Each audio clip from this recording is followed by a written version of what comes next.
Hey everyone, and welcome to the channel. Today we're doing another double review. This is the S.H.Figuarts Majin Vegeta double review. So the basic Majin Vegeta that they released some years ago, as well as the event exclusive from last year. I'm pretty sure it was last year.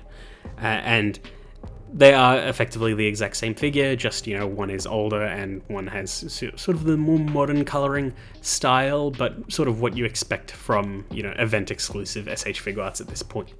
Now, the Majin Vegeta figure has always been a little bit strange to me. Like, when I was collecting Dragon Ball S.H.Figuarts initially, I didn't really want this figure because it didn't really look like him to me.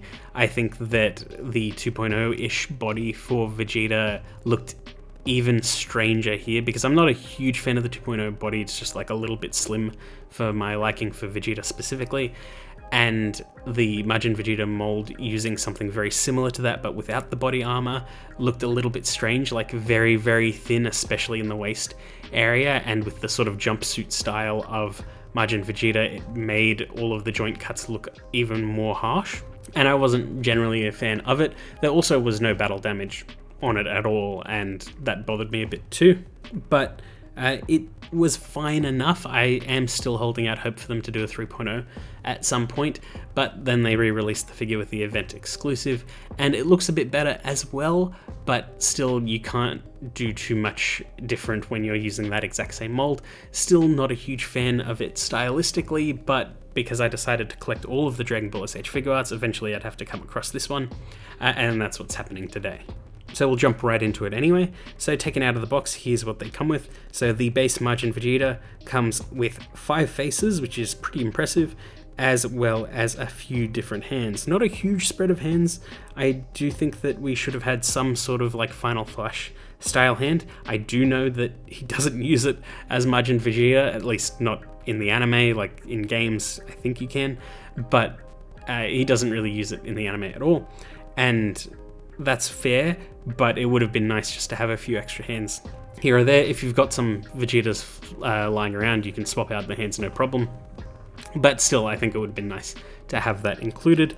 For the event exclusive, it is the exact same loadout, so 5 faces, same hands, but we also get the small lightning effects as well as the Super Saiyan 2 aura effect. So this is a much wider, more unique aura effect made for the Super Saiyan 2 event exclusive Goku, and they've brought it over to this Majin Vegeta. I believe it was also used as a repaint for the Beast Gohan that was this year's event exclusive. But yeah, it's a newish aura effect that I think reads way better and is a lot more interesting to look at, and there's a little bit more versatility in it. Now, taken out of the box and put on a display, here are the Majin Vegetas, and this is what I was talking about. They just look too slim, especially in the torso area. This doesn't read as Vegeta to me. Like, Vegeta is short, yeah, but he's usually like bulky, and this just doesn't really read as him. Like, Majin Vegeta in particular, he's pulsing with power. This is the first time he's turned Super Saiyan 2 because of Babadi's mind control. And he's just raging, and he's got pulsing veins. His muscles are bigger than ever before, besides going Super Vegeta against Cell. But, like, he's a threat, and this doesn't look threatening. And that was my main complaint with it. The figure itself looks fine, but I don't think it's a very good-looking Majin Vegeta. Now, between the two, there aren't too many differences, really. They just did a darker shade for the jumpsuit for the event exclusive, a little bit of shading on the legs, if I'm not mistaken, and the sort of clear pearlescent style hair that they do with a lot of more modern S.H.Figuarts and more modern detailing on the faces, so everything looks more crisp. So in general, they do look pretty okay, just not my favorite design for Majin Vegeta. I think they could have gone way harder on it, especially with battle damage. Anyway, for posability, it is a little bit limited, but it's okay. So he's got a ball joint in the head and neck, doesn't look forward or back that much, but he can move his head side to side, no problem.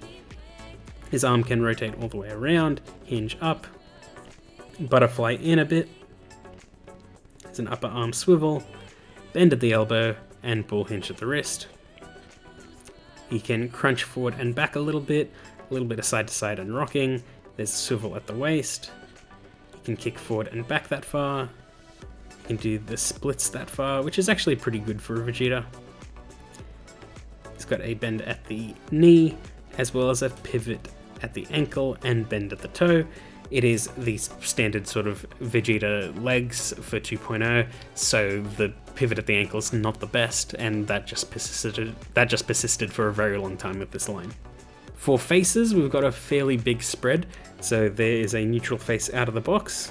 There's a mouth open laughing face with, it's sort of laughing, shouting, you decide, but he's got his veins popping on his forehead, which look nice. He's got a sinister smirk, which looks good. He's got a teeth clenched angry face that has veins popping as well. And he's got another neutral face, but the veins are popping on it.